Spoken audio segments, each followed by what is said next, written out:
একদিন স্যার বল্টুকে জিজ্ঞেস করলেন, বল্টু তুমি বড় হয়ে কি করবে? বল্টু বলল, বিয়ে করব স্যার।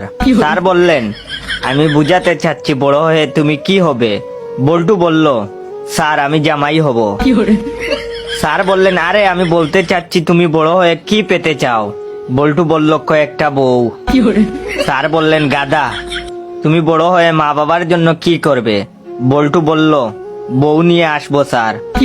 স্যার বললেন, গর্দব, তোমার বাবা মা তোমার কাছে কি চায়? বল্টু বলল, নাতি নাতনি স্যার।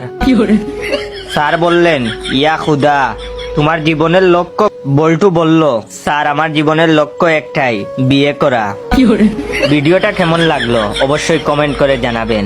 আর আমার জীবনের একটাই লক্ষ্য, যদি এই ভিডিওটা দেখে আপনাদের হাসি আসে তাহলে আমার এই ভিডিওটা আপনার 10 জন বন্ধুকে শেয়ার করবেন, কারণ লাইক কমেন্ট শেয়ার না আসলে ফানি ভিডিও বানানোর আগ্রহ থাকে না।